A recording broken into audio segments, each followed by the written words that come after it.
ball again, and this is exactly what we were talking. Champion ট্রফির আগে Bangladesh team থেকে একেবারে বাদ লিটন দাসের মতো প্লেয়ার। তার পরিবর্তে বাংলাদেশের অধিনায়ক হয়ে আছে বাংলাদেশের hard hitter batsman Tamim Iqbal. আর যা দেখে রীতিমতো অবাক হয়েছেন হাজারো কোটি ক্রিকেট ভক্ত সমর্থকরা। হ্যাঁ দর্শক, বিস্তারিত জানুন পুরো ভিডিও জুড়ে।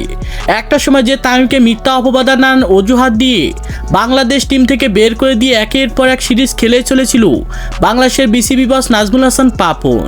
তবে যেন ভক্ত সমর্থকরা হাজারো চেষ্টা করে ফেরাতে পারেনি তামিম ইকবালের মতো ক্যাপ্টেনকে আবারও বাংলাদেশ টিমে। আর তারপর থেকে যেন দেখা যায়নি তামিম ইকবালের মতো হার্ড হিটার ব্যাটসম্যানকে বাংলাদেশের হয়ে খেলতে। এরপরে যেন দেখা গিয়েছে 2025 সালের বিপিএল লিগে হার্ড হিটিং ব্যাটিং পারফরমেন্স, এমনকি অভিজ্ঞ ক্যাপ্টেনের পরিচয় দিয়ে শেষ পর্যন্ত বরিশালের হয়ে চ্যাম্পিয়ন ট্রফি তুলে নিয়েছে তামিম ইকবালের মতো হার্ড হিটার ব্যাটসম্যান। আর তাই বিসিবিরা সিদ্ধান্ত নিয়েছে যে লিটন দাসের মতো অবহেলিত প্লেয়ারকে দলে না নিয়ে তামিম ইকবালের মতো হার্ড হিটার ব্যাটসম্যানকে যদি চ্যাম্পিয়ন ট্রফির আগে দলে ফেরাতে পারি তাহলে যেন আমাদের জন্য প্লাস পয়েন্ট। একদিকে পাবো হার্ড হিটার একজন ব্যাটসম্যান, অপরদিকে পাবো একজন দুর্দান্ত একজন ওপেনার ক্যাপ্টেন।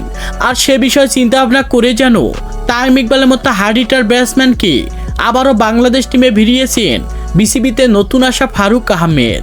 তো দর্শক, পারবে কি শেষ পর্যন্ত তামিম ইকবালকে বাংলাদেশ টিমে নিয়ে চ্যাম্পিয়ন ট্রফিতে ম্যাচ জিততে? সে বিষয়ে আপনাদের গুরুত্বপূর্ণ মতামত জানাবেন আমাদের ভিডিওর কমেন্ট বক্সে। ধন্যবাদ।